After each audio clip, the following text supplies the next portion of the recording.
ಜೊತೆಗೆ ಈ ಬೇರೆ ಬೇರೆ ಪ್ರಕರಣಗಳು ಕೂಡ ಮೆಲ್ಲಕ್ಕೆ ತೆರೆಕೊಳ್ತಾ ಇವೆ. ಅದರಲ್ಲೊಂದು ಪದ್ಮಲತಾ ಅಸಹಜ ಸಾವು ಪ್ರಕರಣ.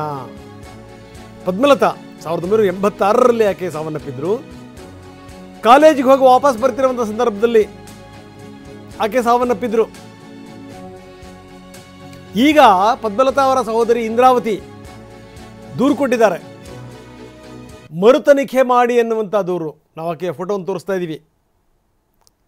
ಪದ್ಮಲತಾ ಅವರ ಕಳೆ ಬರವನ್ನು ತೆಗೆದು ಅದನ್ನು ಮತ್ತೊಂದು ಸರಿ ಮರುಪರಿಶೀಲನೆ ಮಾಡಿ ಕೇಸ್ ಮರುತನಿಖೆ ಆಗಲಿ ಅನ್ನುವಂಥದ್ದು. ನಾನು ಹೇಳ್ತಾ ಇದ್ದೆ, 57 ದಿನಗಳ ಬಳಿಕ ಪತ್ತೆ ಆದಂಥ ಪದ್ಮಲತಾ ಮೃತದೇಹ 57 ದಿನಗಳ ನಂತರ 1986ರಲ್ಲಿ ಕಾಲೇಜಿಗೆ ಹೋಗಿ ವಾಪಸ್ ಬರ್ತಿರುವಂಥ ಸಂದರ್ಭದಲ್ಲಿ ಆಕೆಯ ಮೃತದೇಹ ಪತ್ತೆಯಾಗಿತ್ತು. ನೇತ್ರಾವತಿ ನದಿ ತೀರದಲ್ಲಿ ಕೊಳೆತ ಸ್ಥಿತಿಯಲ್ಲಿ ಆಕೆಯ ಮೃತದೇಹ ಪತ್ತೆಯಾಗಿತ್ತು. ಆಕೆಯ ಮೃತದೇಹವನ್ನು ನಂತರ ದಫನ್ ಮಾಡಲಾಗಿತ್ತು. ಅದಾದಮೇಲೆ ಸುಮ್ಮನೆ ಹಂಗೆ ಆಗಿಲ್ಲ, ಅದು CID ತನಿಖೆ ಆಯಿತು. ತನಿಖೆ ನಡೆಸಿ ಕೇಸ್ ಕ್ಲೋಸ್ ಆಗಿತ್ತು. ಈಗ ಮತ್ತೆ ಅದನ್ನು ರೀಓಪನ್ ಮಾಡಿ ಪದ್ಮಲತಾ ಸಹೋದರಿ ಇಂದ್ರಾವತಿ ಆಕೆ ದೂರು ಕೊಟ್ಟಿದ್ದಾರೆ. ಬನ್ನಿ, ನಮ್ಮ ಪ್ರತಿನಿಧಿ ಅಶ್ವಿತ್ ಅವರ ಸಹೋದರಿಯನ್ನು ಮಾತಾಡಿಸುವಂಥ ಪ್ರಯತ್ನ ಮಾಡಿದ್ದಾರೆ. ಏನು ಹೇಳ್ತಾರೆ ನೋಡೋಣ. 38 ವರ್ಷಗಳ ಹಿಂದೆ ಧರ್ಮಸ್ಥಳದಲ್ಲಿ ಅಸಹಜವಾಗಿ ಸಾವನ್ನಪ್ಪಿದಂಥ ಪದ್ಮಲತಾ ಪ್ರಕರಣವನ್ನು ರೀಓಪನ್ ಮಾಡಬೇಕೆನ್ನುವಂಥ ಒತ್ತಾಯ ಕೇಳಿ ಬಂದಿದೆ. ಈ ಹಿನ್ನೆಲೆಯಲ್ಲಿ ಪದ್ಮಲತಾ ಅವರ ಸಹೋದರಿ ಇಂದ್ರಾವತಿ ಅವರು SIT ಪೊಲೀಸ್ ಠಾಣೆಗೆ ದೂರು ನೀಡೋದಕ್ಕೆ ಬಂದಿದ್ದಾರೆ. ಈ ವಿಚಾರದ ಕುರಿತಂತೆ ಮಾತನಾಡೋದಕ್ಕೆ ಇದೀಗ ನಮ್ಮ ಜೊತೆ ದೂರುದಾರರು ಹಾಗೂ ಪದ್ಮಲತಾ ಅವರ ಸಹೋದರಿ ಇಂದ್ರಾವತಿ ಅವರು ನಮ್ಮ ಜೊತೆ ಇದ್ದಾರೆ. ಮಾತಾಡ್ತೇನೆ. ಮೇಡಮ್, ನಿಮ್ಮ ಸಹೋದರಿ ಕಳೆದ 38 ವರ್ಷ ಹಿಂದೆ ಅಸಹಜವಾಗಿ ಸಾವನ್ನಪ್ಪಿದ್ದು.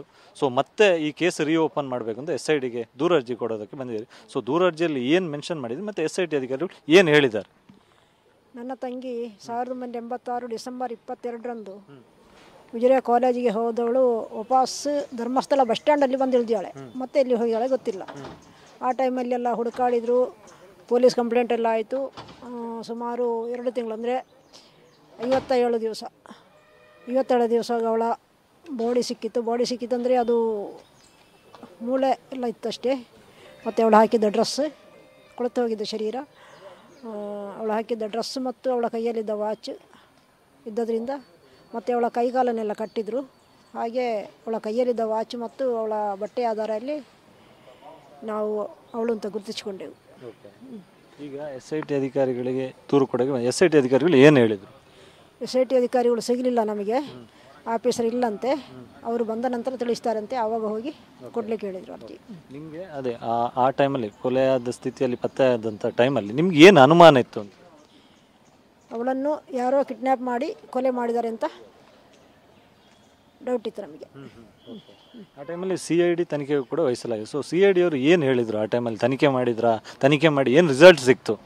ತನಿಖೆ ಮಾಡಿದ್ರಂತೆ. ತನಿಖೆ ಮಾಡಿ ಪತ್ತೆ ಹಚ್ಚಲಾಗದ ಕೇಸ್ ಅಂತ ಹಿಂಬರಹ ಕೊಟ್ಟರು ನಮಗೆ. ಈಗ 38 ವರ್ಷದಿಂದ ನ್ಯಾಯ ಸಿಕ್ಕಿಲ್ಲ. ಸೊ ಈಗ ಸಿಗುತ್ತೆ ಅನ್ನೋ ವಿಶ್ವಾಸ ಇದೆಯಾ ತಮಗೆ? ಈಗ SIT ಮೇಲೆ ವಿಶ್ವಾಸ ಇದೆ. SIT ಅವರು ಈ ಪದ್ಮಲತಾ ಕೇಸನ್ನು ತನಿಖೆ ಮಾಡಿದರೆ ಸತ್ಯ ಹೊರಬರ್ಬೋದು ಅಂತ ಹೇಳೋ ವಿಶ್ವಾಸ ಇದೆ ನಮಗೆ. ಇನ್ನೊಂದು ನೀವು ದೂರ ಅರ್ಜಿಯಲ್ಲಿ ಮೆನ್ಷನ್ ಮಾಡಿದ್ರಿ, ಆಕೆ ಶವವನ್ನು ನಾವು ದಫನ ಮಾಡಿದ್ದೀವಿ ಅಂತೇಳಿ. ಸೊ ಈಗ ಮತ್ತೆ ಎಲ್ಲಾದರೂ ತನಿಖೆಗೋಸ್ಕರ ಮತ್ತೆ ಅದನ್ನು ಉತ್ಖನನ ಮಾಡಿ ಅದರ ಬಗ್ಗೆಯೂ ಕೂಡ ತನಿಖೆ ಮಾಡಿ ಅಂತ ತಾವು ದೂರ ಅರ್ಜಿಯಲ್ಲಿ ಹೇಳಿದ್ದೀರಿ. ಸೊ ಅದನ್ನ ಹೇಗೆ ಅಂತೇಳಿ? ಅಗತ್ಯ ಬಿದ್ದರೆ ಅಲ್ಲೇ ಉತ್ಖನನ ಮಾಡಿ ಬಾಡಿ ತೆಗೆದು ತನಿಖೆಗೆ ನಾವು ಒಪ್ಪಿದ್ದೇವೆ. ನಿಮಗೆ ಮೊದಲೇ ಡೌಟ್ ಇದರಿಂದಾಗಿ ಈ ರೀತಿ ಕ್ರಮವನ್ನು ಅನಿಸುತ್ತೆ? ಅಂದರೆ ಅದು ಕೊಲೆ ಅಂತಲೇ ನಮಗೆ ಗೊತ್ತುಂಟು, ಅದರಿಂದಾಗಿ. ತನಿಖೆಯಾಗಿ ನ್ಯಾಯ ಸಿಗುವಂಥ ವಿಶ್ವಾಸ ಇದೆಯಾ? ಇದೆ. Thank you madam.